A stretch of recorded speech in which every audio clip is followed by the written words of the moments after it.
원내대표 경선을 치릅니다. 홍영표 의원과 우원식 의원이 경합을 벌이고 있는데요. 두 분 오늘 차례로 연결해 보겠습니다. 먼저 홍영표 의원 전화 연결됐습니다. 안녕하세요. 네, 안녕하십니까. 홍영표입니다. 네, 언론에서는 노동부 장관 이야기가 나왔었는데 아닌가 봅니다. 네, 제가 이번 대선 과정에서 문재인 정부의 가장 중요한 공약이라 할 수 있는 일자리 정책을 제가 설계하고 만들었습니다. 네. 그러니 그것을 좀 잘 추진해서 마무리하는 것, 이것 때문에 노동부 장관 이야기가 나왔는데요. 네. 그거보다는 지금 국회에서 어떻게 당정청 간에 잘 원활하게 소통하면서 시스템을 빨리 안정시키느냐, 이것이 더 중요하다는 판단에서 원내대표로 나서게 됐습니다. 그러니까 노동부 장관 제안이 왔는데 거절하셨다는 얘기입니까? 그건 아니고요. 그렇게 아직은 아마 장관에 대해서는 그렇게 구체적으로 뭐 이렇게 청와대에서 연락하고 그런 건 없지 않나 싶습니다. 예, 연락이 안 와서 그럼 원내대표부터 나가신 겁니까? 그럴 수도 있죠. 네. 알겠습니다. 그러면 원내대표 경선을 나가시는 이유는 뭔가요? 좀 더 구체적으로 말씀해 주십시오. 지금 저희 사실 문재인 정부가 시작이 됐는데 인수위도 없어서 사실은 굉장히 어수선합니다. 지난 한 일주일 동안 대통령의 국민의 그 눈높이에 맞는 행보를 하시고 또 인천공항공사에 가서 비정규직을 정규직으로 전환한다든지 어제 또 미세먼지 때문에 화력발전소를 없애 이런 일들을 지금 하고는 있습니다만은 전체적으로 당정청이 손발을 맞춰서 체계적으로 이루어지고 있는 것은 아닙니다. 사전에 이제 준비했던 그런 일들을 하고는 있습니다만은 가장 시급한 것이 이제 국정 운영의 시스템을 안정시키는 거라고 생각합니다. 그리고 이번에 이제 집권 1년 차기 때문에 또 1년이 금방 가지 않습니까? 그래서 당정 간에 원활하게 이렇게 협력 관계가 이루어지는 것이 집권 초기에는 굉장히 중요한 일이라고 판단이 됩니다. 그래서 제가 그 일을 더 잘할 수 있지 않을까 이런 판단에서 원내대표에 나오게 됐습니다. 그 당청이 일체가 되는 게 왜 그렇게 중요한 겁니까? 과거에 그러지 못했던 경험이 베이스가 된 겁니까? 왜 중요한지 설명해 주십시오. 잘 아시겠지만 이제 17대 국회에서 당시에 청와대하고 이렇게 손발이 맞지 않아서 17대 국회라는 거는 노무현 정부 시절 얘기입니다. 그렇죠. 예. 네. 당시에 2004년도에 천정배 원내대표 시절이었죠. 그때 이제 개혁 입법을 놓고 청와대와 원내대표 간에 좀 이렇게 견해가 달랐습니다. 예. 그러다 보니까 사실은 뭐 아무것도 이루지 못하고 그때 여러 가지 국정 운영에 어려움이 있었습니다.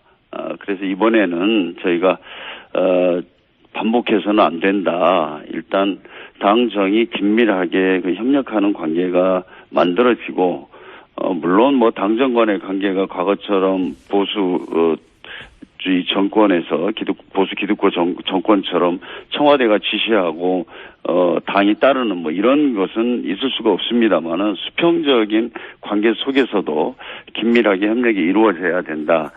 이런 의견들이 당내에 많습니다. 그건 이제 타산지적 삼아서 과거를 거기까지는 이해했습니다. 근데 네.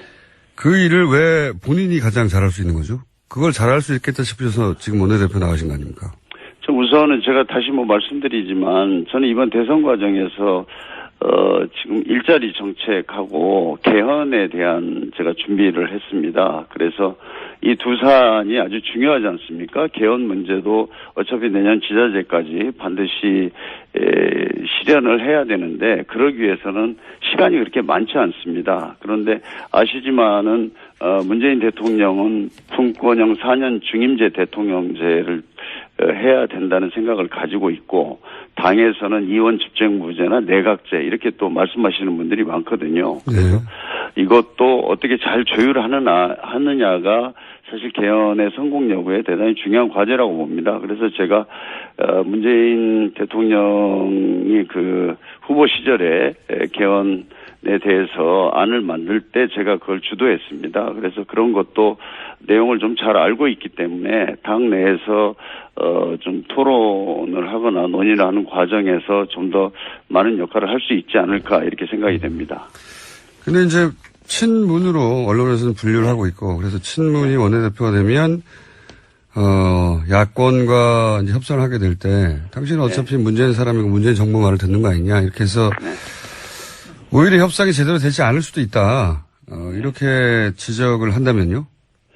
저는 대야 협상이 앞으로 굉장히 어려울 것입니다. 그런데 그 협상이라는 게 말로만 되지 않지 않습니까? 우리가 무엇을 줄 것인가, 무엇을 양보할 것인가, 그리고 무엇을 얻을 것인가, 이것이 당하고 청와대 사이에서도 명확하게 이루어져야 됩니다. 그리고 나서 당이 정권을 가지고 협상을 하고 이런 시스템이 만들어져야 되는 것이지, 내가 이렇게 말을 잘해서 야당을 어떻게 설득할 수 있다, 이해시킬 수 있다, 이거는 안 될 겁니다. 이제 그런 측면에서 좀 당 청와대 간의 야당에 대한 협상안도 제대로 만들고 과감하게 저희가 양보하고 통 크게 타협하는 그런 안을 만들어 가지고 야당을 설득해야 된다고 생각합니다. 그런 면에서 제가 좀 더 낫지 않겠습니까? 글쎄요. 예. 그건 원내대표시니까 이제 민주당 내 의원님들이 판단하시겠죠. 예. 네네. 그리고 아까 친문 이렇게 말씀하셨는데요. 네, 저희가 이번에 대선 과정에서 정말 우리 국회의원들 120명이 골목골목에서 전국 방방곡곡에서 우리가 하나가 됐습니다. 우리가 사실 갈등하고 분열했던 과거가 있었습니다만은 저는 이번 대선 과정에서만은 그것이 완전히 극복이 됐고 대통령께서도 그걸 너무 감동을 받아서 요즘 인사하시는 걸 보면 소위 친문이나 이런 사람들은 아마 장관도 한 명도 안 시킬 겁니다. 네. 그래서 오히려 다른 분들이 많이 하게 될 거고요. 더 능력 있는 분들이. 그렇기 때문에 저는 친문이다, 비문이다 이런 식의 구분법은 이제 우리 민주당에 통하지 않는다. 제가 솔직히 자신 있게 말씀을 드리고, 저는 제가 원내대표가 되면 소위 친문으로 분류가 됐는데 우리 당이 더 크게 단결하는데 제가 먼저 앞장서려고 합니다. 알겠습니다.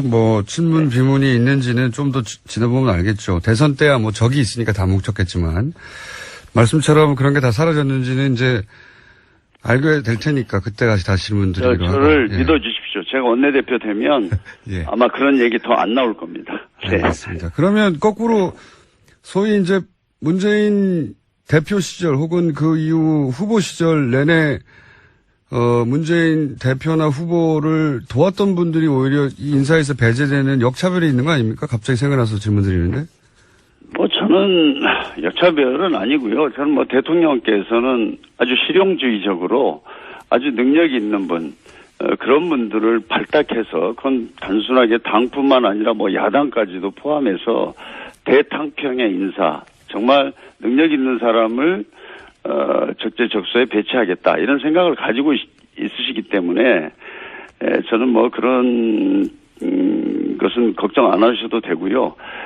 우선 정부의 성공이 중요하기 때문에 지금 우리 국가적으로 여러 가지 어렵지 않습니까? 경제적으로, 외교적으로 또 우리 사회적으로 굉장히 어려운 점이 많은데 국민들에게 이번에 그 정권 교체를 해주신 것을 보답하려면 정말 그런 사소한 이해관계에 얽매이지 말고 나라 전체를 정말 대통령께서 그렇게 이끌어 가는 것에 대해서 우리 모두가 흔쾌히 동의하고 있습니다. 이건 어떻습니까? 네. 차마 말하지 못한 대선 패배의 진실. 네. 이런 책을 쓰셨고. 네. 그 내용에 따르면 지금 국민의당과의 관계가 좋지 않을 거다. 네. 네. 지금 국민의당에 가 계신 분들도 거론되기 때문에. 그래서 원내대표는 이제 국민의당과도 교섭을 해야 되고 협상도 해야 되는데. 네.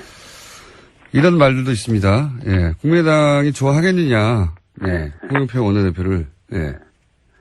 그 비망록이라는 제가 책을 5년 전에 쓴 것은 다시는 대선에서 패배하지 말자 이러면서 제가 아주 눈물을 흘리면서 쓴 책입니다. 근데 그 내용을 보시면 거의 70~80%가 저희 당이 갈등하고 분열해서 대선에 졌다. 그 내용이 대부분입니다. 그래서 어찌됐든 거기서 좀 교훈을 얻고 새롭게 우리가 정비해서 승리하자 이런 내용이었거든요. 근데 국민의당 안철수 후보 문제는 단일화 과정에 대해서 약간 들어가 있습니다. 네. 그 책을 보면 아주 일부거든요. 근데 저는 뭐 그 책에 대해서 부족한 것이 많지만 우리가 지난번 대선 패배의 어떤 교훈을 얻는데 좀 도움이 되었다고 생각하고요. 그거는 무엇보다도 저희 더불어민주당 자체의 어떤 반성, 그것이었고, 거기서 교훈을 얻어서 이번에 뭐 성공할 수 있는데 아주 작은 좀 기여를 하지 않았나 저는 이렇게 생각합니다.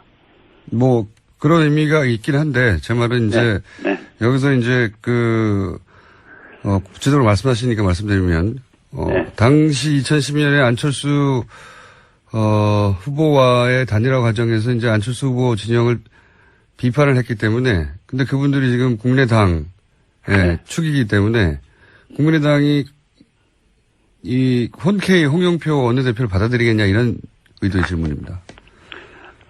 저는 뭐 우리 지금 야당들도 좀 국가적 상황이 너무나 어렵기 때문에 뭐 힘을 합해 주실 거라고 믿습니다. 그리고 또 야당의 원내대표는 우리하고 좀 뜻이 다르다, 맞지 않다 그러면 그냥 포기할 수 있지만 여당의 원내대표는 이유가 없습니다. 무조건 성과를 내야 됩니다. 예를 들어서 6월 달에 일자리 추경을 해야 된다 그러면 해야 됩니다.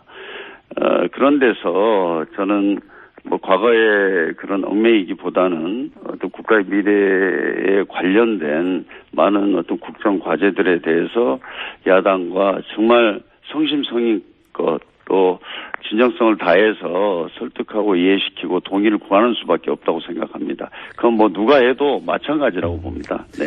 이거는 어떤가요? 언론에서 네. 조금씩 나오는 얘기가 이제 문재인 정부가 출범하고 당직 개편 이미 이루어졌긴 했습니다만 이루어지기까지 이건 이제 제가 추미애 대표한테 직접 물어봐야 되는 사안이긴 한데 네. 추미애 대표가 자기 사람을 꽂으려고 하다가 당내 분란이 초래됐다. 네. 뭐 이런 얘기가 있었습니다. 사실관계가 어땠는지 모르는데 네. 보시기에는 어땠나요? 저는 사실 뭐 원내대표 선거를 제가 늦게 결정했고 5일밖에 선거운동을 못했습니다. 그래서 뭐 전 경황이 없어서 자세한 내용을 모릅니다만은 추미애 대표께서도 우리가 정권 교체를 했으니 당도 좀 더 쇄신하고 더 잘할 수 있는 체제를 가져보자 그런 뭐 선의에서 시작한 것으로 저는 그렇게 알고 있습니다. 네. 그건 제가 추미애 대표한테 직접 여쭤보겠고. 네네, 그러십시오. 그 경쟁자인 우원식 의원의 약점이 뭡니까? 왜 더 낫죠, 본인이? 예. 약점을 찾기 어렵고요. 약점을 찾기 어려우면 우원식 의원한테 맡기면 돼요. 저한테 좀 양보를 했으면 단일화가 됐을 텐데. 좀, 뭐, 같이 친구입니다. 친구고. 또 워낙 또, 우리가 뭐, 노동현안이라든지 어려운 사람들을 위해서 뭐, 함께 이렇게 실천하고 싸워왔던 사람이기 때문에 둘을 차별화시키기가 참 쉽지가 않습니다. 아니, 그럼 누가 돼도 상관없다는 얘기니까 본인이 안 나오셔도 되는 거 아닙니까? 아니, 그거보다는 제가 조금 더 지금 국면에서 지금 집권 초기에 이렇게 어수선한 데 있어서 제가 역할이 조금 더 잘할 수 있지 않을까. 왜 더 잘할 수 있죠? 아무래도 일단은 참 이 문재인 정부의 주요 정책 이런 것들에 대해서는 제가 좀 더 제가 뭐 일자리 정책만 해도 제가 설계하고 만들었기 때문에 정부를 더 잘 이해한다. 네, 좀 더 이해하고 그것을 뭐 야당을 설득시킬 때라든지 당내에서도 어떤 공감대를 만드는 데 있어서도 제가 좀 더 낫지 않을까 이런 생각을 합니다. 그 문재인 대통령과 좀 더 잘할 겁니다. 네. 문재인 대통령과 좀 더 친하다는 얘기 아닙니까 이게? 그건 아닙니다. 그냥 일을 하다 보니까 제가 그런 일을 준비를 했고 그래서 지금 국면에서 제가 어떤 역할에 있어서 좀 더 나을 것이다 이렇게 생각합니다. 자꾸 이간질 마십시오. 네. 당선되시면 저희 스튜디오에 한번 나와주시기 바랍니다. 네, 감사합니다. 네, 감사합니다. 알겠습니다. 네, 고맙습니다. 이어서 우원식 의원 전화 연결하겠습니다. 네. 안녕하세요. 네, 안녕하세요. 우원식입니다. 아, 연결돼 있었군요. 네. 듣고 계셨죠? 네, 좀 미리 전화를 주셔가지고 제가 들었죠. 예. 방금 제가 마지막으로 드린 질문을 처음으로 드릴게요.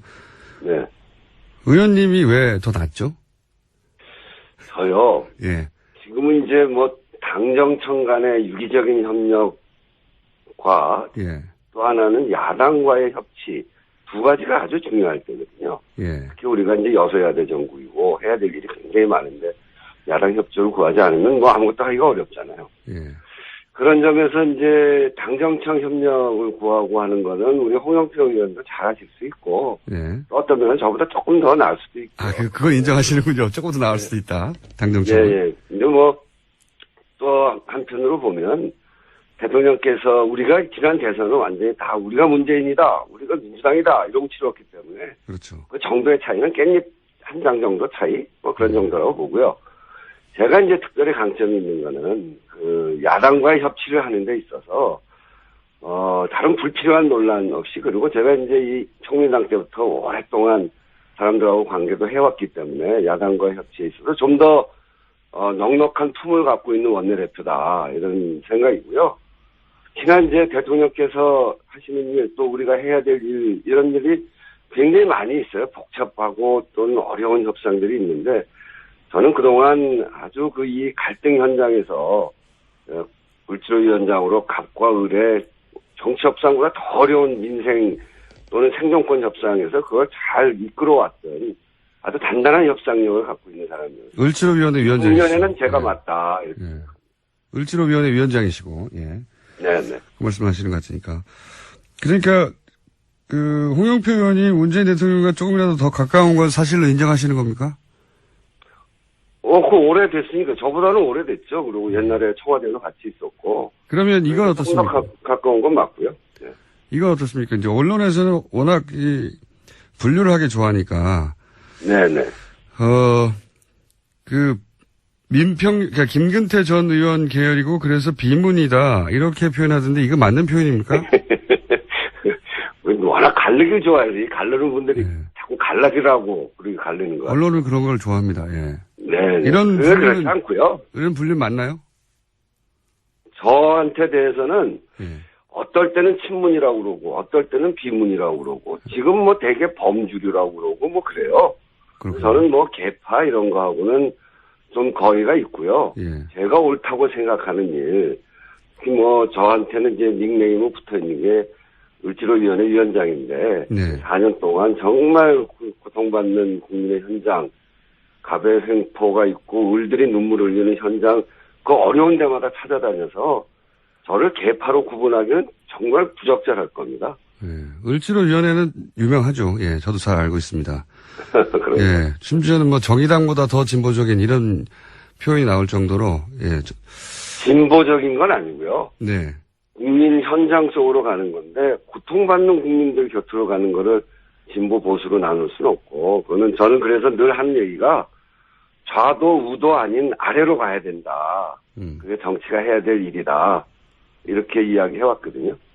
그러면 이건 어떻습니까? 홍영표 의원이 이번 대선을 통해서 비문, 친문 이런 거 다 없어졌다고 하는데 맞는 말입니까? 사실상 없어졌죠. 아까도 말씀드렸듯이 이번처럼 저도 대통령 선거를 여러 차례 해봤는데 이번처럼 우리 당이 일사불란하게 선후배를 가리지 않고 또 지역을 가리지 않고 이렇게 열심히 했던 적이 없어요. 그 과정에 친문, 비문 이런 구분도 거의 없어졌는데 문제는 이제 다른 당에서 이걸 바라보면서 또 언론이 바라보면서 또 우리 원내대표 선거에서 그 대통령과 좀 더 가까운 분이 출마를 하니까 친문 비문으로 구분하는데 이 말소리가 나올 수 있도록 구도가 쌓여진 건 맞는데요. 속으로 들어보면 그런 것 때문에 일을 못할 그런 정도는 이제 완전히 다 해소됐다 이렇게 봐도 됩니다. 그렇군요. 근데 지난번 원내대표 경선에 한번 나오셨고 그때 우상호 원내대표에게 10표도 안 되는 표차로 아주 아깝게 석패를 하셨는데. 네, 두 번째 선거에서는 7표 차이로 졌는데. 예. 1차 투표를 해서 이제 결선을 가거든요. 1차 투표에서는 제가 4표를 이겨서 1등을 했었죠. 좀 아깝게 됐습니다. 네. 그 아쉬움에 다시 나오시는 겁니까? 왜 다시 나오신 거죠? 아이, 그런 건 아니고요. 네. 우상호 대표, 지난 1년 동안 잘했고요. 국민을 여기까지 잘 끌고 왔는데, 아까도 말씀드렸듯이 이번에는 당청 협력을 잘 해야 되고요. 지난번 열린우리당 때, 그 홍영표 의원은 그때 이제 18대부터 들어왔으니까 그때 겪지 못하셨는데. 잘 겪지 못하셨는데. 의원으로. 아니, 그때는 없었으니까. 17대 국회의원 때 이 당청 간의 불협화음 또는, 국회에서 우리의 너무 지나친 과도한 개혁 요구, 혼란한 개혁 요구, 이런 것 때문에 엉망이 됐거든요. 첫 해 실패를 하니까 이게 정권 내내 가더라고요. 예. 열린우리당 그리고 그 노무현 정부에도 큰 부담이 됐고요. 그래서 정말 첫 해 잘해야 된다. 특히 100일 잘해야 된다는 생각이 그때부터 갖고 있었던 생각이에요. 그래서 이번에 정말 우리한테 온 기회 아닙니까? 그래서 정말 잘해봐야 되겠다는 생각 하나, 당청 협력을 잘해야 된다. 그리고 두 번째는 앞에서 이야기했던 대로 야당과의 협치가 그 어느 때보다 중요할 텐데 거기에는 어떤 사람인가, 어떤 위치에 있는 사람인가, 그리고 어떠한 협상력을 갖고 있는가, 그런 걸로 볼 때 제가 지금은 적임자다 이런 생각을 가지고 출마했는데 지난번 떨어진 게 오히려 잘 된 것 같아요. 이렇게 어려운 국면에 원내대표 할 수 있는 기회가 만들어져서요. 예, 그럼 되셔야 되죠. 또 아깝게 떨어지면. 네. 아니, 우리 김원준 선생님 좀 도와주세요. 아니, 당내 의원들끼리 투표인데 제가 어떻게 도와드립니까? 그리고. 마음으로 지원해 주시면. 마음으로요? 예. 텔레파시 한번 보내드리고요. 그러면. 네, 감사합니다. 홍영표 의원의 약점 뭔가요? 이분은 왜 안 되는 건가요? 홍영표 의원 좋죠. 저랑 아까 제가 들었더니 예. 그렇게 얘기하시던 저랑 친구고 또 이 노동현안이나 국민쟁현안에서 의견을 거의 같이 하고요. 이제 그런 점에서 딱 한 가지죠. 제가 아까 다른 야당이 볼 때 협치를 위해서 품이 넓은 원내대표 이 얘기를 했는데 오히려 홍영표 의원은 대통령과 가까운 게 조금 그런 수 있습니다. 이제 우리 안에는 그런 게 다 없어졌지만 바깥으로 나가면 반문이니 친문이 그런 게 아직 있잖아요. 우리가 그 협치를 해 나가는데 그런 불필요한 오해 소지가 조금이라도 있으면 안 되겠다.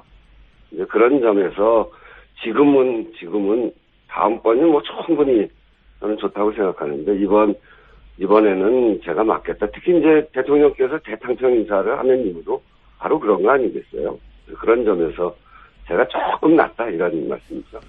대통령과 가까워서 야당과 협상할 때 약점으로 작용할 수도 있다. 그런 면이 혹시 있지 않겠는가 이렇게 그런 생각이죠.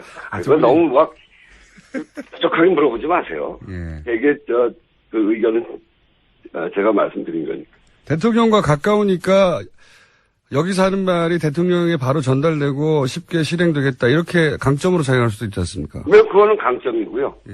근데 이제 그 강점은 우리가 다 대통령과 가깝기 때문에, 그 차이라고 하는 거는 깻잎 한 장 정도 차이 아니겠어요? 저도 제가 약정조사 했던 을지로위원회를 문재인 대통령께서 범정부 을지로위원회로 만들어서 하시겠다는 거고, 제가 아주 역점을 또 두어서 했던 현장인 인천공항에 그 대통령께서 처음으로 그 현장 찾아가시면서 거기 가셨잖아요. 그래서 그 신뢰는 전 충분하다고 생각하고 그런 점에서 큰 차이 없다 이렇게 생각하는데요. 굉장히 중요한 건 협치죠. 예. 대통령 공약 일자리 정책을 홍영표 의원이 본인이 짰다고 그러는데 본인이 다 짠 건 맞습니까? 저도 일조했고요. 100일 일자리 첫 번째 현장이 저희 을지로위원회가 갔던 그 인천공항이지 않습니까? 그 비정규직을 정규직으로 하는 그것이 일자리 정책의 핵심 중에 하나인데 그 비정규직 문제를 아주 핵심적으로 저희들이 다뤄왔기 때문에 그건 이제 여럿이 함께 이런 당의 방향 또 문재인 대통령의 생각 또 문재인 정부의 방향을 결정해 온 거죠. 국민의당과의 관계는 앞으로 민주당이 여당으로서 앞으로 일을 해나가는데 굉장히 중요한데. 그렇습니다. 좋습니다. 국민의당과의 관계는 어떻습니까? 그러니까 우리가 같은 정당이죠. 생각도 비슷하고 저도 이제 교류가 많은데 가까이 지냈던 분들도 거기 많이 있고요. 옛날에 그 박지원 원내대표 할 때 제가 원내 대변인을 하지 않았어요. 그래서 교류가 많아서 함께 뭘 해야 되는데 지난 대선 때 제일 경쟁을 또 심하게 했던 분들이 국민의당 아니겠습니까? 그래서 속들은 많이 상해 있을 테고 삐걱삐걱 하는데 생각은 비슷한 그런 거죠. 그래서 지금부터 잘 맞춰가야 됩니다. 생각이 같은 부분, 특히 대선 과정에서 공통 공약 부분들을 잘 찾아서 함께 실행을 해 나가야 되고요. 그래야 개혁의 폭이 넓어지고 또 그리고 우리가 갖고 있지 못한 국민의당이 갖고 있는 더 좋은 정책이 있다면 우리가 과감히 수용을 하고요. 그러면서 서로 협력의 폭을 넓혀 가야 된다. 그런 시기라고 생각합니다. 이제 뒤에 인터뷰를 하셨기 때문에 앞에 인터뷰를 듣고 좀 유리한 상황이라 제가 아니요, 그 뒤에 조금밖에 못 들었어요. 연결돼서 들으니까 한 30초쯤 들었나? 예, 알겠습니다. 그러면 같은 질문 하나 더 드려야 될 것 같아요. 이게 이제 역시 추미애 대표에게 직접 들어봐야 될 말이긴 하지만 언론에서 자꾸 거론되니까. 네네. 그러니까 이게 실제 당내 어떤 분란의 소지가 있었던 겁니까? 아니면 언론이 부풀린 건가요? 어떤 일이 있었던 그러니까 거죠? 이제 당직 개편과 관련해서? 그것 때문에 그런데 이게 이제 대통령 선거를 성공적으로 치렀잖아요, 우리 당이. 예. 근데 이제 일주 만에 당직을 바꾸니까 예. 너무 빨리 전면적인 인선을 하니까 이제 불안감이 발생했던 것 같아요. 불안감. 언론이 조금 더 과장한 면도 있고. 예. 근데 어쨌든 결과적으로 사무총장이나 정책위의장 그 주요 당직에 그런 사감이 들어가 있다고 보이지 않는 적재적소 인물들이 잘 골라졌거든요. 예, 예. 그리고 이제 최고위나 당무위 중앙위원회, 저도 어제 이제 중앙위원회 갔었는데 절차적으로 전혀 무리가 없이 결론이 났고요. 그 중에 하나 이제 문제 있었던 게 인사추천위원회 문제였었는데 그것도 충분히 논의를 해서 인사추천위원회라는 기구는 없애고 대통령의 그 인사권에 부담을 주지 않으면서도 투명한 인사추천 절차를 마련하는 그 정도의 선에서 잘 조정됐다고 평가할 수 있습니다. 그래서 당 안에 그 언론에서 비치고 있는 것처럼 그렇게 큰 문제가 있지 않습니다. 알겠습니다. 이건 역시 또 추미애 대표한테 물어봐야 되겠고요. 물어보시죠. 예, 예. 추미애 대표 요즘 연락이 잘 안 돼가지고요. 원내대표 선거가 끝나면 인선을 잘 해야 되는데, 너무, 앞에 하셔가지고, 예. 그 원내대표가 그 다음 인선하기가 또 쉽지 않아졌어요. 알겠습니다. 역시 당선되시면, 선출되시면, 네네네. 저희 방송에 한번 직접 출연해 주시고요. 네. 네네. 오늘 여기까지 듣겠습니다. 네, 감사합니다. 네. 그 심심함을 이번 코너에서 날려드리겠습니다. 정의당의 노회찬 원내대표 나오셨습니다. 안녕하십니까? 네, 안녕하십니까? 네. 기다렸습니다, 이 시간을. 네, 예. 저도 기다렸습니다. 많은 분들이 기다리고 있고, 대선 이후 첫 시간이니까 간단 총평부터 한번 해볼까요? 기쁜 소식부터 전해야 되겠네요. 리얼미터가 조사한 정당 지지도에서, 처음으로 국민의당을 제치고 3위를 기록했습니다. 3위. 예, 정당 지지도 3위. 그러니까 1당, 2당 다음에 3당이 된 거죠, 지지율은. 예. 수치를 말씀드리면 9.6% 거의 10%에 도달했는데 CBS 라디오가 리얼미터 1위에서 10일부터 사흘간 전국 19세 이상 유권자 1,516명 대상으로 표본오차 95%, 신뢰 수준 플러스 마이너스 2.5%, 응답률 7.8%, 중앙선관위 여론조사 심의위원회 홈페이지 참고하시면 되는데 개요를 항상 말해야 되니까 3위 일단 어떠십니까? 네, 제가 지난주에 여기 나왔을 때 6.2%의 그 지지율은 아쉽긴 한데 그것은 현찰일 뿐이고 또 우리가 추가로 어음으로 받은 것들도 꽤 있고 네. 앞으로 노력 이하에 따라서 그 어음이 현찰로 바뀔 것이라고 이제 말씀드린 바가 있는데 어음 9.6. 어음 중에 일부. 일부. 극히 일부.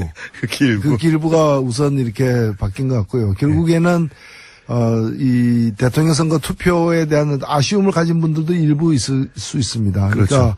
이 당도 잘 커야 되는데 이 표는 한 장밖에 없고 그래서 우선 급한 데다가 이 표를 주는 네. 그런 분들이 대선은 일단 끝났고 정권 교체가 됐기 때문에 정의당도 좀 힘내라라는 그런 어떤 응원의 의미로 지지세가 좀 늘어난 게 아닌가. 다만 아직 시작일 뿐이다. 아직 시작일 뿐이다. 예, 여름이 오기 전에 두 자리 숫자까지는 갈 수도 있다. 여름이 아니라 1, 2주 내에 갈 수도 있을 것 같은데요. 네, 그렇습니다. 그래서 저희들은 지금 보이는 거는 자유한국당밖에 안 보입니다. 저희들 바로 앞에 자유한국당이 있기 때문에 나머지는 잘 안 보입니다. 아니 근데 자유한국당도 워낙 대선 패배 후에는 항상 그렇긴 하죠. 떨어져가지고 사정권 안에 실제로 들어왔어요. 예. 몇 퍼센트 차이 안 나더라고요. 네, 자유한국당. 그렇습니다. 예. 지금 그래서 사실은 탄핵당하고 지금 그 전직 대통령이 감옥에 가 있는 당이 이렇게 거리를 활보하게 내버려 두는 것도 사실은 마음이 불편하거든요. 네. 자, 이거는 대단히 축하할 일이고, 물론 지난 시간에 이혜원 의원과 같이 나오셔가지고 대선 직후에 네. 이제 소수정당으로서의 이야기를 하셨는데 지금 단독으로 처음으로 이제 총평을 할 시간이 됐으니까 네. 그 시간도 좀 지났으니 자체적인 분석도 있었을 테고 지금 대선을 한번 짚어보시면 가장 아쉬운 점이 뭡니까? 네, 아쉬운 점은 많죠. 네. 많은데 일단은 저는 누구 남을 탓하고 싶지는 않고요. 그동안에 정의당과 같은 존재는 많은 분들이 존재하는 걸 알고는 있었지만 명목상으로만 존재했을 뿐이지. 무슨 얘기를 하는지 잘 몰랐죠. 네. 노출 기회가 잘 없어요. 그렇습니다. 그런데 이제는 TV 토론 덕분이긴 합니다만은 뭘 주장하는지에 대해서 이제 제대로 알기 시작하면서 새롭게 이렇게 그 정의당을 평가하고 네. 지지하는 분도 계시고 또 그렇기 때문에 또 저희들이 어떤 견지해 왔던 입장이나 정책들의 부족한 점 이제 그런 것들도 사실 드러나는 계기가 된 것입니다. 그렇기 때문에 앞으로 그런 부족한 점을 많이 채워가지고 좀 더 우리 정치를 한 걸음 또 이렇게 발전시키는데 정의당도 한 몫을 하는 날이 오지 않겠는가 이렇게 생각됩니다. 실제 제가 이제 주변에서 듣기로는 말씀하신 대로는 정의당이 워낙 노출 기회가 없었기 때문에 네. 무슨 얘기를 하는지는 모르고 맨날 데모하고 파업하고 그런 것만 하는 정당이라는 이미지가 있었는데 심상정 대표가 워낙 여러 사안에서 똑부러지게 얘기를 했고 그래서 이제 20대 여성 유권자들한테는 걸크러쉬라고 표현하죠. 네. 네. 야 저렇게 똑똑한 여성 대표가 게다가 또 다른 남성 대선 후보들을 막 제압하고 하니까 거기서 화나는 분들도 꽤 있고요. 아, 그렇습니다. 예. 그리고 40, 50대 주부들 사이에서도 저렇게 멋진 여성이 대표가 되는 게 굉장히 반갑고 그래서 새로운 지지층도 생겼고요. 그렇습니다. 예. 네. 그 기존에 정의당이 접근하지 못했거나 정의당을 잘 모르던 사람들 중에서 지지하는 사람들이 많이 생겼어요, 실제. 그렇습니다. 예, 주목하게 되고. 또 안타까운 것도 있어요. 보통 정의당이 이제 20대, 그러니까 젊은 세대에서 지지를 받을 거라는 생각들을 많이 하고 실제 그랬는데 깜깜이 기간 얘기 많이 해왔지 않습니까? 깜깜이 기간 되면 절반 반토막 난다. 과거의 사례를 보자면. 그래서 이번에도 깜깜이 조심해야 된다. 그렇죠. 그리고 정의당에 대한 어떤 그런 새로운 인식이라거나 또는 지지가 생긴 지 시간이 얼마 되지 않다 보니까 여물지 않은 거죠. 예. 그래서 온갖 이제 풍파에 시달리면서 거쳐온 어떤 그런 지지층하고 좀 다른 거죠. 예. 그래서 잘 안 보이게 되거나 좀 딴 얘기를 듣게 될 때 쉽게 흔들리게 되는 예. 그런 약점이 있고 그것이 이제 이번 깜깜이 기간 동안에 오히려 그 이전에 지지율보다도 좀 후퇴하는. 맞아요. 예. 그리고 그 기간 동안 또 유승민 후보에게도 많이 간 것 같아요. 제가 보기에는. 그래서 그 얘기 또 하지 않을 수 특히 젊은 없는데. 층에서. 그러니까요. 젊은 층에서 이제 도대체 자유한국당까지는 아는데 새누리당은 모르는. 예. 그 새누리당이 그동안에 어떤 일을 해왔는가. 우리 역사에 있어서. 네. 이거까지 모르는 분들이 이제 그 유승민 후보와 바른정당에 대해서도 그냥 신흥 개혁 세력으로만 알게 되는 그러면서 이제 그쪽으로도 보수 진보 이런 구분도 없이 이제 좀 많이 옮겨가지 않았는가 이렇게 생각도 듭니다. 그거는 이제 물론 그 대선 직전에 있었던 탈당 사태가 부른 동정표도 있고, 그리고 이제 그 딸의 성희롱 사건도 있고, 그런 동정표가 합쳐지고, 그게 하필이면 사전선거 직전에 벌어져서 또 덕도 많이 보고 그런 것도 있습니다. 그렇습니다. 예. 이슈가 예. 계속 터졌던 거죠. 근데 심상정 후보 같은 경우는 5차 토론 이후로는 별 이슈를 만들어내지 못했던, 그건 저희들이 어떤 문제인데, 이슈를 만들어내지 못함으로써 다른 쪽은 좋은 일이든 나쁜 일이든 간에 여하튼 계속해서 이슈가 생성되면서 그래서 주의를 모으고 지지도 함께 모아내는 과정이 되었던 거죠. 관심을 받게 됐죠. 그러면서 이제 잊혀지게 되는 기간이었는데, 그때 또 이런 것도 겹쳤어요. 저희들이 여쭤보고 싶은 건데, 심상정 후보가 이제 5차 토론, 마지막 토론 때, 유승민 힘내라. 예, 탈당 사태에 대해서 격려하는 거죠. 소수정당으로서. 그런데 거기서 그쳤으면 모르겠는데, 이제 또, 김종대 의원이었던가요? 한 라디오 인터뷰와 아마 김현정 뉴스주였던 걸 제가 기억하는데, 인터뷰와에서, 만약에 심상정 후보가 아니면 누구를 그러면 지지하라고 호소하겠느냐, 이런 류의 질문에 대해서 단서 없이, 단서를 뭐 보수 후보 중에라면 이렇게 달았으면 오해가 없었거나 했을 텐데, 단서 없이 유승민 후보라는 이야기를 하다 보니까 힘내라 하고 그 두 가지가 합쳐지면서 이게 정의당의 전략인가? 그럴 리가 사실 없습니다. 없고, 네. 정 없으면 김종대를 찍어라 이렇게 얘기해야 되는 거죠. 근데 그 뜻은 아마도 네. 반드시 보수 후보를 꼭 찍어야 되겠다는 유권자가 있다면 홍준표 찍지 말고 차라리 유승민 찍으라 뭐 이런 뜻이 아니었겠는가 저는 생각하는데. 그런 맥락으로 저도 받아들이려고 했는데 어쨌든 그날의 인터뷰는 그렇지는 않았어요. 그러다 보니 그렇다면 뭐 상당히 유감입니다. 그 두 가지가 합쳐져가지고 20대 유권자 중에 말씀하셨다시피 진보 보수를 명확하게 구분한다기보다는 말도 명쾌하게 하고 입장도 분명한 소수 정당에 대해서 애정을 가지고 있던 분들 중에 그렇게 큰 차이가 없다면 옮겨가는데 마음의 저항이 없어지는 거죠. 그래서 거꾸로 유승민 후보 선거운동을 해주는. 젊은 유권자들 중에 뭔가 이렇게 힘 있는 그리고 뭐 될 것 같은 그런 후보들 말고. 그렇죠. 좀 새로운 후보 중에서. 네. 우리 보통 뭐 신상 이런 거 있지 않습니까? 신상.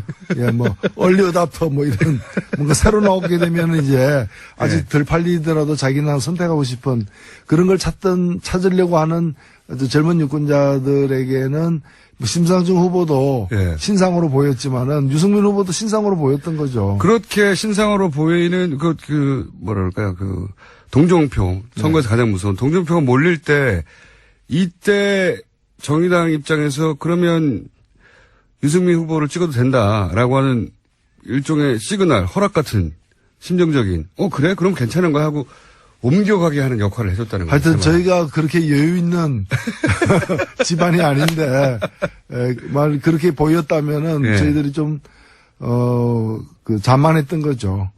그 마지막에는 다들 예민한 시기인데 그런 시그널로 익힐 게 분명히 있긴 있었어요.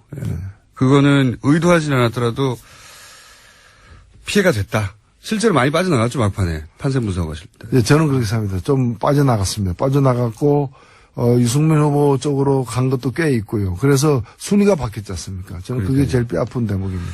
알겠습니다. 취임 대략 한 일주일여간의 행보는 어떻게 평가하십니까? 네, 저는 뭐 일주일이 아니라 뭐 한 달 이상 지난 것 같아요. 많이 한 달 이상, 더 이상 지난 것 같습니다. 예, 더 이상 지난 것 같죠. 사실 인수위 기간도 없이 바로 이렇게 직무를 해야 되기 때문에. 우려가 많았었죠. 우려도 많았는데, 그에 비춰봐서는 준비된 대통령이 아니라. 몹시 준비된 대통령. 몹시 준비된 대통령. 의 모습을 보여왔다. 하고 생각되고, 사실 이 기간은 아무것도 안 하고 가만히 있어도. 그렇죠. 그렇게 생각해보면, 전임 대통령 박근혜 같은 경우에는 아무것도 안 하고도 굉장히 이제 칭송을 많이 받던 시기였거든요. 근데 굉장히 의미 있는 일들을 많이 했다고 저는 지난 일주일 동안에도 예. 한편으로는 공약을 이행한 것이라고도 볼 수 있지만 다른 한편으로는 대단히 상징적인 행보들을 많이 했고 예. 굉장히 영리하게 했어요. 그렇죠. 사실. 지난 예. 일주일간 보인 상징적 행보가 하나의 이벤트, 취임 초기 이벤트가 아니라 앞으로 국정을 어떻게 끌고 나갈 것이라는 걸 보여주는 하나의 그걸 시사해주는 예고편이었기를 저는 바랍니다. 우선순위를 아주 고심해서 골랐겠죠. 네. 수많은 일들 중에. 저도 굉장히 영리한 초반 일주일이었다라고 평가가 되는데 정의당 입장에서는 이렇게 잘하면은 어떻게 됩니까? 저는 이럴 때는 이해득실 따지지 말고 눈 감고 박수 쳐야 된다 눈 감고 생각합니다. 박수 쳐야 된다. 네. 몹시 준비되었다. 네. 아주 특이한 점 하나는 저도 이제 뉴스를 계속 모니터링 하게 되는데 그 뭐 한 달 이상이라고 말씀하셨는데 최소한 1년 이상은 그 자리에 있었던 것 같은 느낌이 자꾸 들어요. 예, 그게 제가 볼 때는 네. 과거의 어떤 집권 경험과 또 그 집권 경험에서 돌이켜 볼 때 아쉬운 점이라거나 또는 나중에 그 부족했다고 평가되는 지점들이 있었을 거 아닙니까? 예. 그런 것들을 갖다가 메꾸려는 그런 아주 오랜 기간 동안의 어떤 성찰의 결과다. 그리고 밖에서 보는 사람들은 잘하네, 생각 이상으로 잘하네 이렇게 보일지 몰라도 당사자들은 아마도 지금 이 순간도 살 얼음판을 걷는 그런 심정으로 한 보 한 보를 내딛고 있는 게 아닌가. 특히 오늘 새벽에 그 양정철 전 비서관이 예. 이제 입성하지 않겠다라고 예. 이렇게 발표한 것에서도 보면은 뭐 제가 볼 때 뭐 입성한다 그래서 아무도 욕 안 할 텐데. 큰 문제가 없는데도 불구하고 대단히 조심하는구나. 그런 이제 좀 그런 이제 여러 가지 사려 깊은 그런 태도가 또는 고뇌가 엿보이는 것 같아요. 좀 안 됐다는 생각도 듭니다. 왜냐면은 한 10여 년간 고생했단 말이죠. 네. 가까이서. 그리고 이제 뭐 다시 청와대에 들어가든 혹은 뭐 중요한 자리를 맡아도 아무도 비난하지 않을 텐데 워낙 하도 삼철 이야기를 언론에서 많이 해왔다 보니까 스스로 조심하는 거죠. 스스로. 과도하게. 좀 안 됐다는 생각이 듭니다, 저는. 네, 뭐 다 그 사필 규정이기 때문에 보답이 있을 거라 생각됩니다. 그건 사필 규정이 아니지 않습니까? 잘못했을 때 나중에 혼나는 게 사필 규정인데. 알겠습니다. 보답이 있을 것이다. 이건 어떻게 평가하십니까? 다른 당들 있지 않습니까? 네. 가장 먼저는 안철수 전 후보가 전 대표라고 해야 되겠네요. 전 후보는 너무 이상하니까. 전 대표가 한 5일 만에 이제 5년 후에 다시 도전하겠다는 선언, 지나치게 빨랐던 것 같은데 하여튼 그런 선언도 있고, 그 다음에, 자유한국당은 강한 야당이 되겠다라는 선언도 있고, 국민의당 입장에서 바른정당과 연대 얘기도 막 나오고, 뭐 하여튼 물밑에서 여러 가지 얘기가 나옵니다. 그런 현상들 혹은 뭐 각각의, 행보에 대해서는 어떻게 평가하십니까? 예, 아무래도 뭐 집권당이 이제 정해졌고, 그러기 때문에 나머지 특히 야당 세력들 중에서, 새로운 어떤 정치 구도를 짜는데 좀 더 유리한 어떤 위치나, 또는 이제 그 세력의 확장을 갖다가 시도하는 건 충분히 있을 수 있는 일이라 생각되고요. 또 뭐 예를 들면 바른정당하고 국민의당에서, 당론은 아니지만 각각의 당에서 일부 세력들이 뭐 통합을 추진하는 것도 그만큼 정체성이 한쪽은 민주당에서 나온 세력이고 한쪽에서는 새누리당 자유한국당에서 나온 세력이긴 하지만은 그만큼 또 그 정체성이 유사하다는 데서 이제 나온 발상으로 보여지고 그러나 또 다른 한편으로는 과거의 역사성 이런 것 때문에 또 통합이 쉽지만은 않은 당대 당은 아니어도 의원 단위에서 움직이지 않을까요? 그래서 제가 볼 때 유승민 전 후보는 바른당에 계속 남을 것 같고, 예. 또 안철수 전 후보도 국민당에 계속 남을 것 같지만, 나머지 사람들이 계속 남을지는 여전히 유동적인, 예. 앞으로의 어떤 지방선거라거나 또는 더 길게 보면은 총선까지 내다보면 대단히 유동적인 건 사실이 아닌가 이렇게 생각됩니다.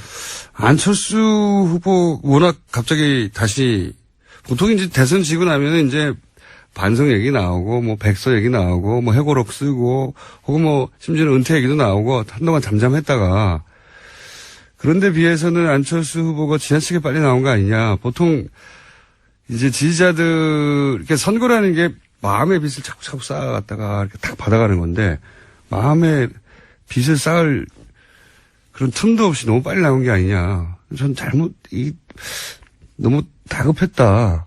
예, 좀 그런 느낌이 많죠, 사실은. 굉장히 좀 조급하다는 그런 상태가 아닌가 하는 느낌을 주는데. 그런 느낌 많이 줍니다. 아니, 재수해서 안 돼서 이제 삼수를 하면은 그 시험이 1년 후에 있는 건데. 예. 삼수한다 그러면서 한 달 후에 시험이 있었으면 좋겠다, 이제 그런 심정 비슷한 거죠.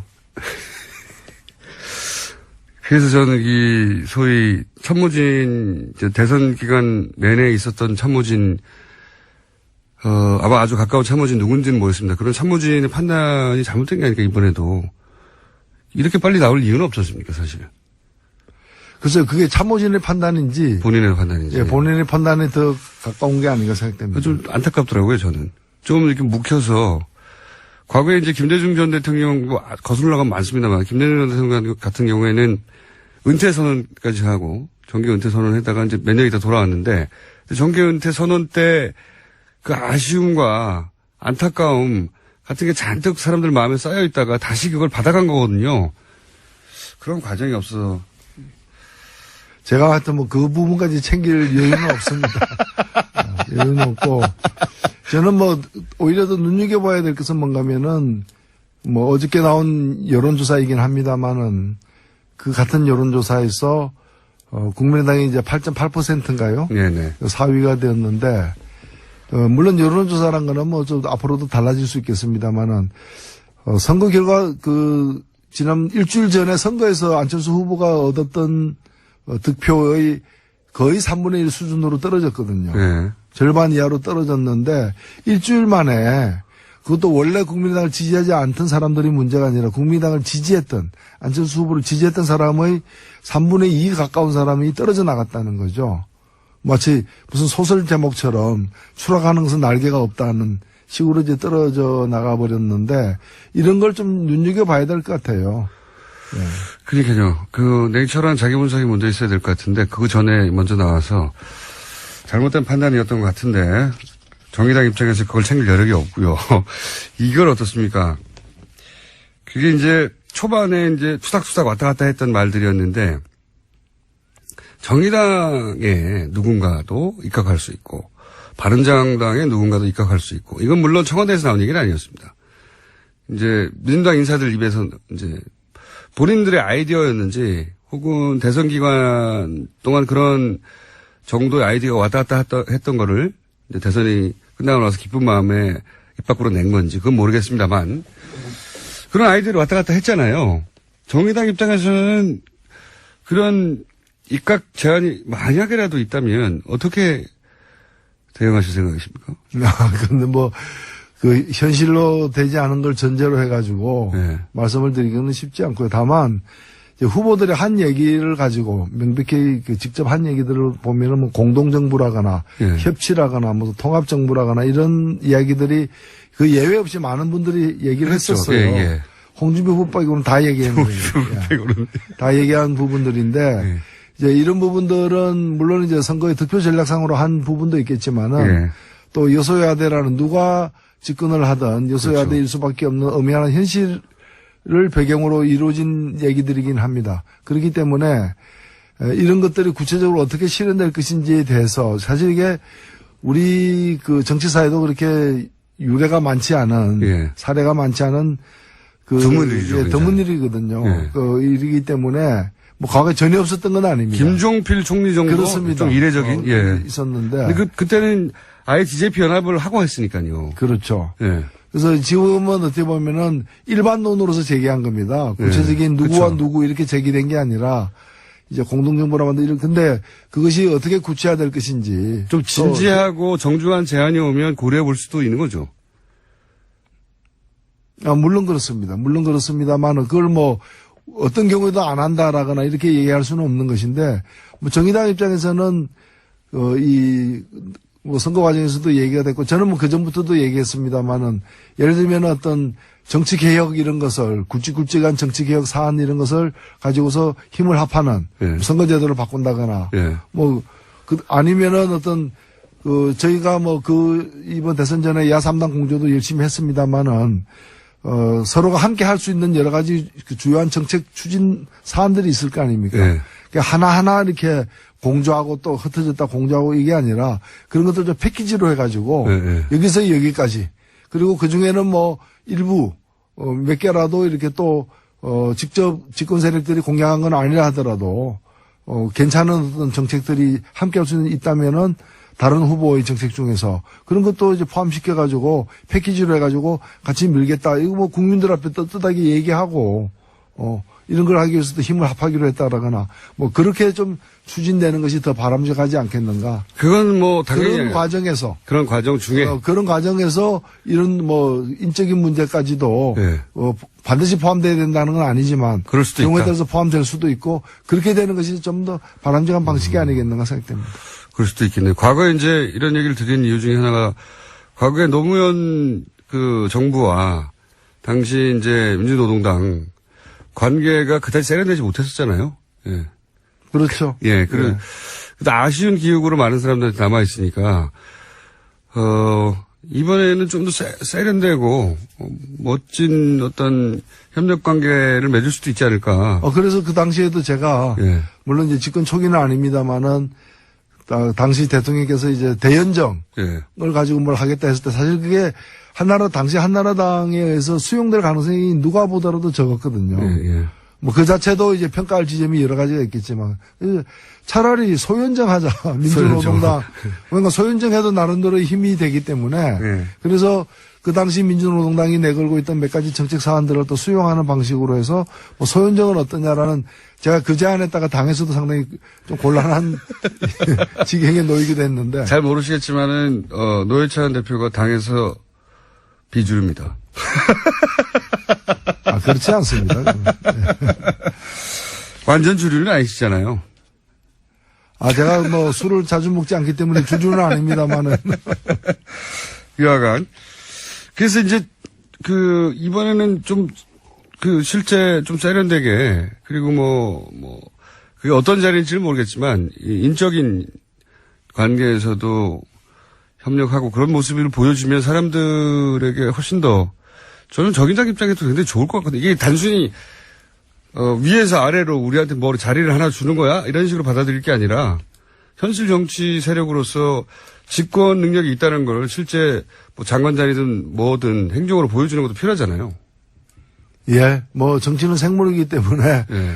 뭐는 어떤 경우에도 안 된다, 절대로 안 된다라는 용어는 정치에서는 없는 거죠. 다만 그것이 의미를 갖기 위해서는 거기서 자리 하나가 아니라. 예, 예. 그렇죠. 자리 오히려 하나가 자리보다도 정책이나 이런 게 더 중요할 수도 있다는 말씀. 자리가 훨씬 상징적입니다.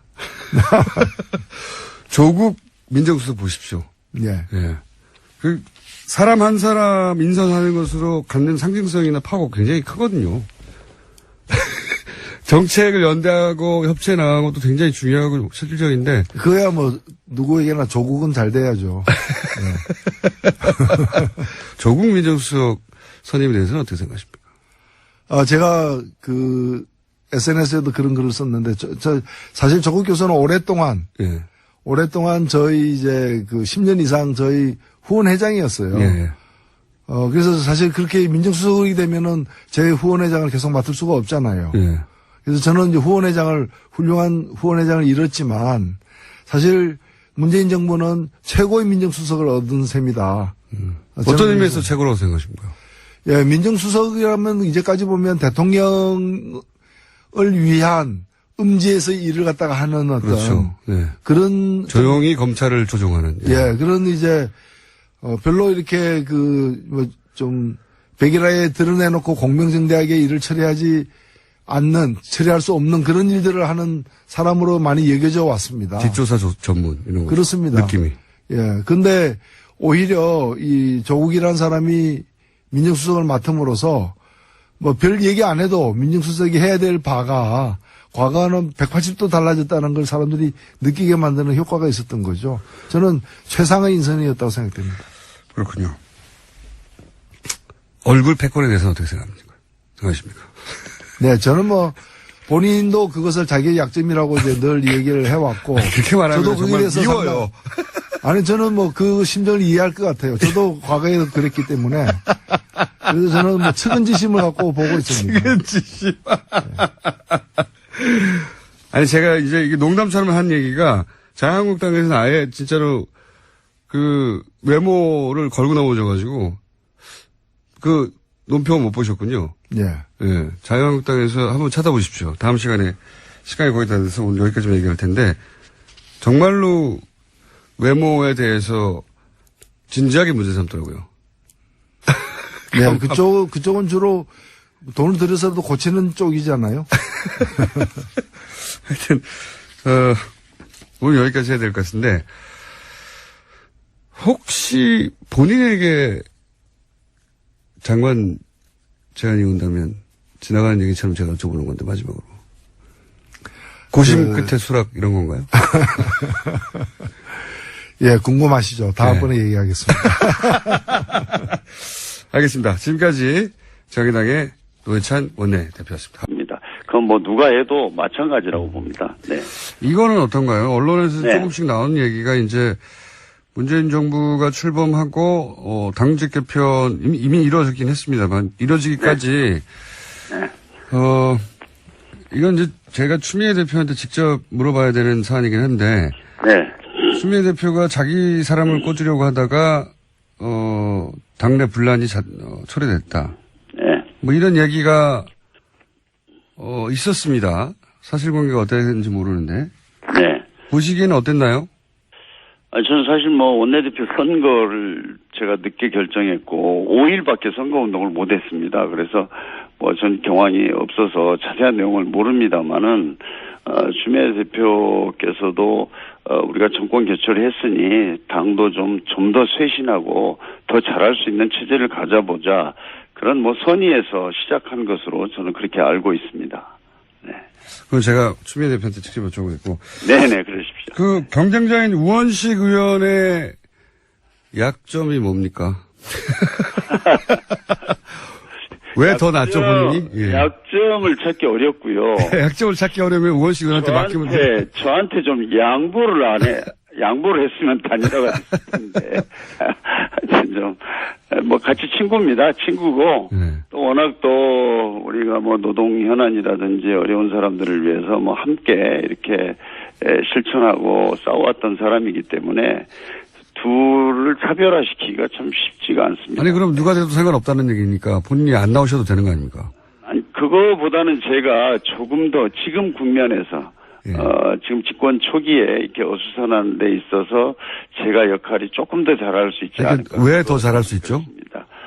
아무래도 일단은 참 이 문재인 정부의 주요 정책 이런 것들에 대해서는 제가 좀 더 제가 뭐 일자리 정책만 해도 제가 설계하고 만들었기 때문에 정부를 더 잘 이해한다. 네, 좀 더 이해하고 그것을 뭐 야당을 설득시킬 때라든지 당내에서도 어떤 공감대를 만드는 데 있어서도 제가 좀 더 낫지 않을까 이런 생각을 합니다. 그 문재인 대통령과 좀 더 잘할 겁니다. 네. 문재인 대통령과 좀 더 친하다는 얘기 아닙니까 이게?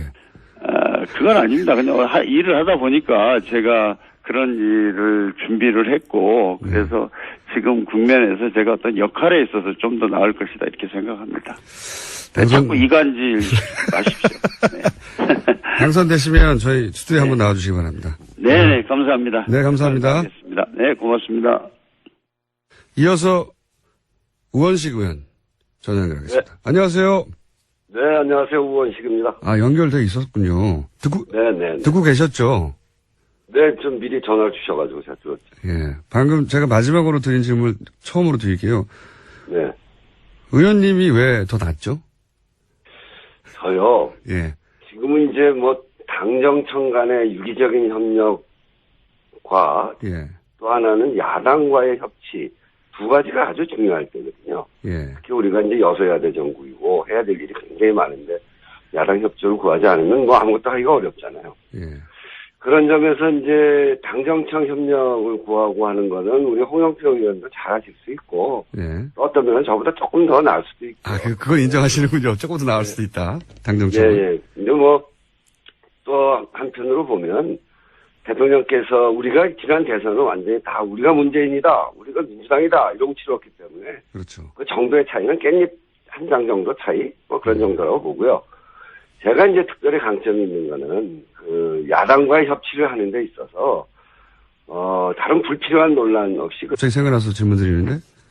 뭐 저는 여차별은 아니고요. 저는 뭐 대통령께서는 아주 실용주의적으로 아주 능력이 있는 분, 그런 분들을 발탁해서 그건 단순하게 당뿐만 아니라 뭐 야당까지도 포함해서 대탕평의 인사, 정말 능력 있는 사람을 적재적소에 배치하겠다 이런 생각을 가지고 있으시기 때문에 저는 뭐 그런 것은 걱정 안 하셔도 되고요. 우선 정부의 성공이 중요하기 때문에 지금 우리 국가적으로 여러 가지 어렵지 않습니까? 뭐 경제적으로, 외교적으로 또 우리 사회적으로 굉장히 어려운 점이 많은데 국민들에게 이번에 그 정권 교체를 해주신 것을 보답하려면 정말 그런 사소한 이해관계에 얽매이지 말고 나라 전체를 정말 대통령께서 그렇게 이끌어 가는 것에 대해서 우리 모두가 흔쾌히 동의하고 있습니다. 이건 어떻습니까? 네. 차마 말하지 못한 대선 패배 진실. 예, 네. 이런 책을 쓰셨고. 네. 그 내용에 따르면 지금 국민의당과의 관계가 좋지 않을 거다. 네. 예, 지금 국민의당에 가 계신 분들도 거론되기 때문에. 그래서 원내대표는 이제 국민의당과도 교섭을 해야 되고 협상도 해야 되는데. 네. 이런 말들도 있습니다. 예, 국민의당이 좋아하겠느냐. 예, 홍영표 원내대표를. 예. 그 비망록이라는 제가 책을 5년 전에 쓴 것은 다시는 대선에서 패배하지 말자 이러면서 제가 아주 눈물을 흘리면서 쓴 책입니다. 근데 그 내용을 보시면 거의 70~80%가 저희 당이 갈등하고 분열해서 대선에 졌다. 그 내용이 대부분입니다.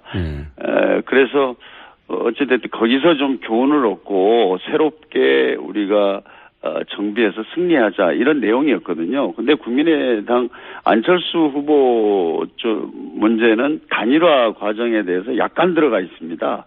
그 책을 보면 아주 일부거든요. 근데 저는 뭐 그 책에 대해서 부족한 것이 많지만 우리가 지난번 대선 패배의 어떤 교훈을 얻는데 좀 도움이 되었다고 생각하고요. 그거는 무엇보다도 저희 더불어민주당 자체의 어떤 반성, 그것이었고, 거기서 교훈을 얻어서 이번에 뭐 성공할 수 있는데 아주 작은 좀 기여를 하지 않았나 저는 이렇게 생각합니다.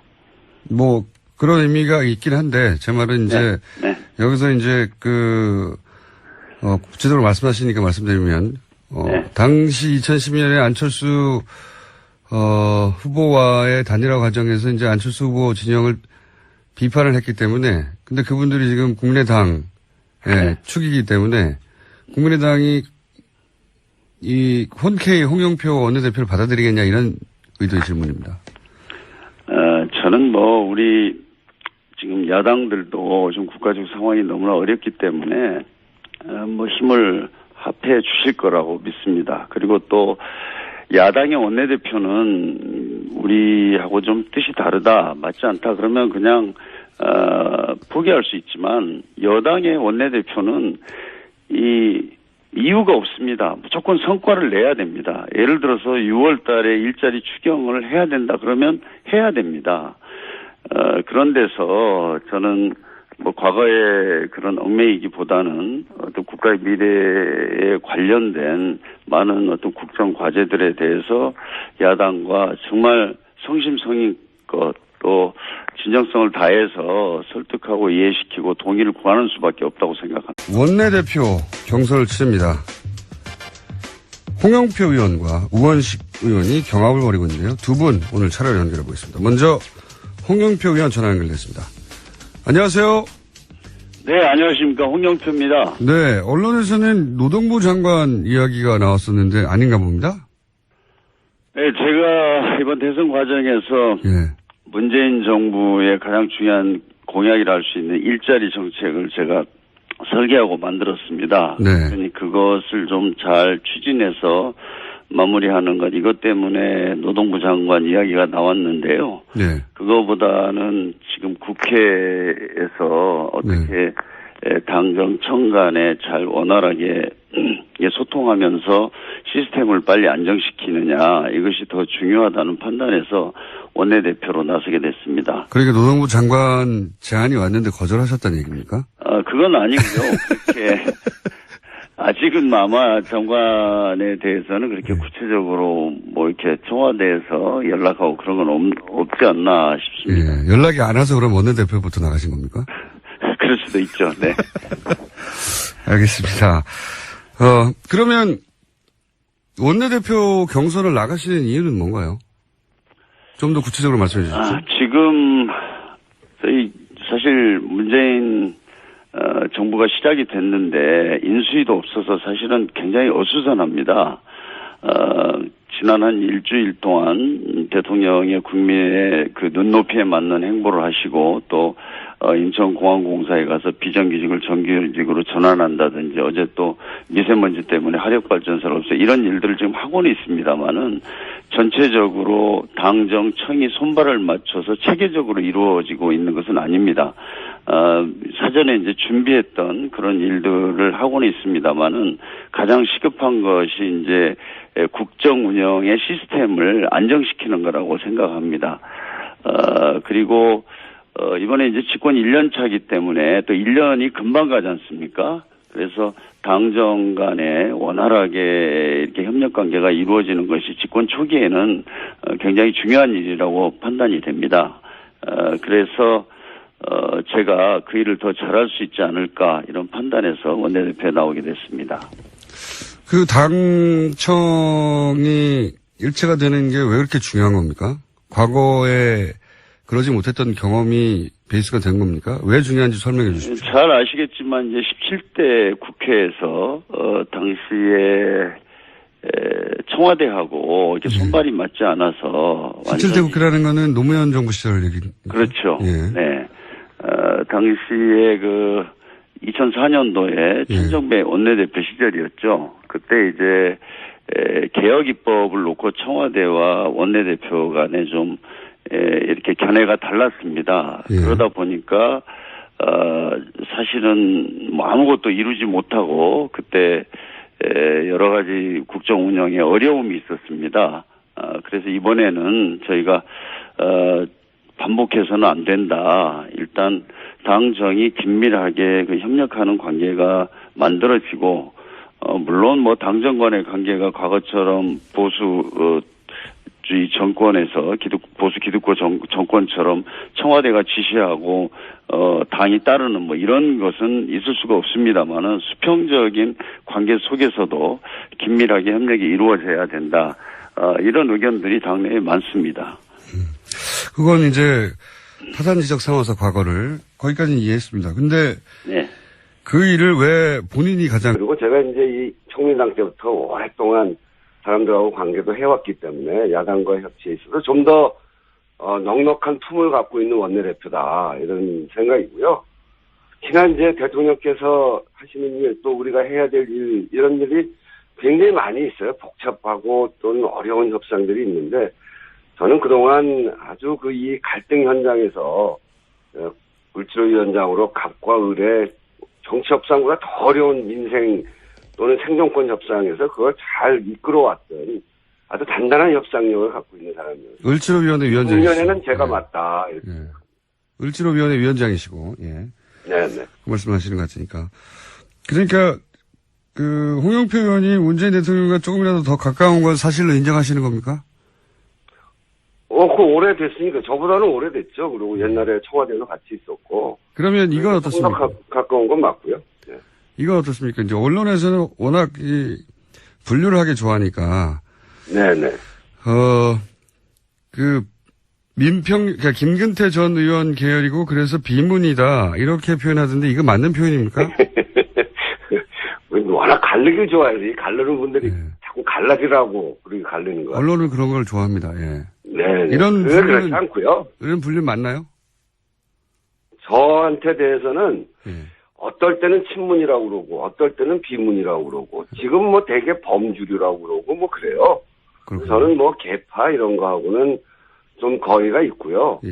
제가 옳다고 생각하는 일, 뭐 저한테는 이제 닉네임이 붙어 있는 게 을지로위원회 위원장인데 네. 4년 동안 정말 고통받는 국민의 현장, 갑의 횡포가 있고 을들이 눈물을 흘리는 현장, 그 어려운 데마다 찾아다녀서 저를 개파로 구분하기는 정말 부적절할 겁니다. 예.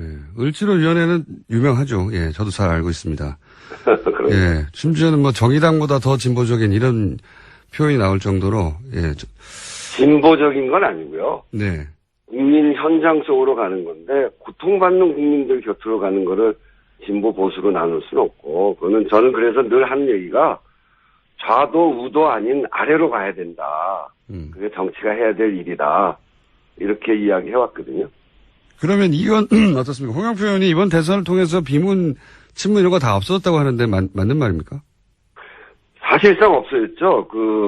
아까도 말씀드렸듯이 이번처럼 저도 대통령 선거를 여러 차례 해봤는데 이번처럼 우리 당이 일사불란하게 선후배를 가리지 않고 또 지역을 가리지 않고 이렇게 열심히 했던 적이 없어요. 그 과정에 친문, 비문 이런 구분도 거의 없어졌는데 문제는 이제 다른 당에서 이걸 바라보면서 또 언론이 바라보면서 또 우리 원내대표 선거에서 그 대통령과 좀 더 가까운 분이 출마를 하니까 친문 비문으로 구분하는데 이 말소리가 나올 수 있도록 구도가 짜여진 건 맞는데요. 속으로 들어보면 그런 것 때문에 일을 못할 그런 정도는 이제 완전히 다 해소됐다 이렇게 봐도 됩니다. 그렇군요. 근데 지난번 원내대표 경선에 한번 나오셨고 그때 우상호 원내대표에게 10표도 안 되는 표차로 아주 아깝게 석패를 하셨는데. 네, 두 번째 선거에서는 7표 차이로 졌는데, 예. 1차 투표를 해서 이제 결선을 가거든요. 1차 투표에서는 제가 4표를 이겨서 1등을 했었죠. 좀 아깝게 됐습니다. 네. 그 아쉬움에 다시 나오시는 겁니까? 왜 다시 나오신 거죠? 그런 건 아니고요. 예. 우상호 대표, 지난 1년 동안 잘할 수 있는 거죠? 그걸 잘할 수 있겠다 싶어서 지금 원내대표 나가신 거 아닙니까?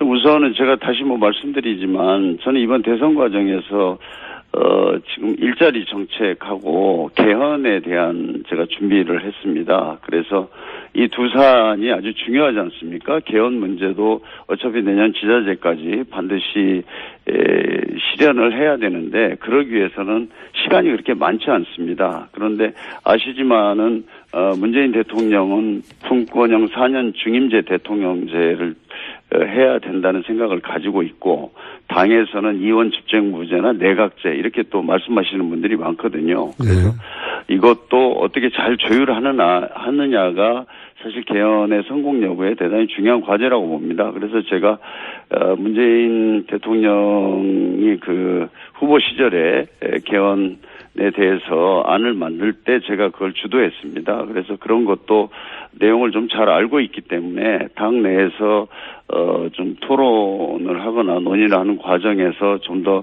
많은 역할을 할 수 있지 않을까 이렇게 생각이 됩니다. 근데 이제 친문으로 언론에서는 분류를 하고 있고 그래서 친문이 원내대표가 되면 야권과 이제 협상을 하게 될 때 당신은 어차피 문재인 사람이고 문재인 정부 말을 듣는 거 아니냐 이렇게 해서 오히려 협상이 제대로 되지 않을 수도 있다. 이렇게 지적을 한다면요? 저는 대야 협상이 앞으로 굉장히 어려울 것입니다. 그런데 그 협상이라는 게 말로만 되지 않지 않습니까? 우리가 무엇을 줄 것인가, 무엇을 양보할 것인가, 그리고 무엇을 얻을 것인가 이것이 당하고 청와대 사이에서도 명확하게 이루어져야 됩니다.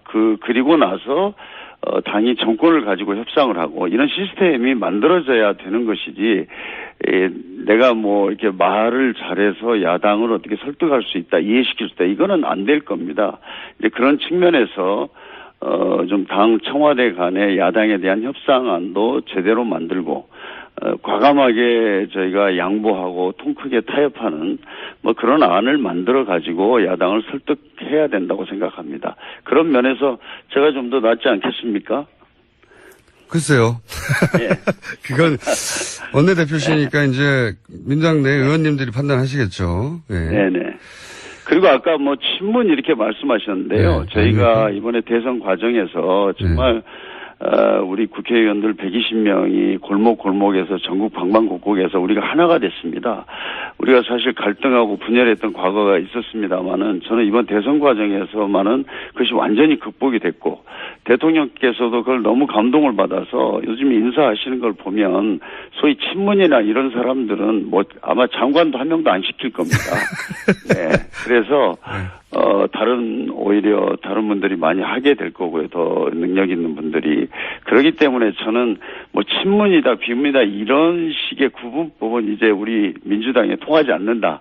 제가 솔직히 자신 있게 말씀을 드리고, 저는 제가 원내대표가 되면 소위 뭐 친문으로 분류가 됐는데 우리 당이 더 크게 단결하는데 제가 먼저 앞장서려고 합니다.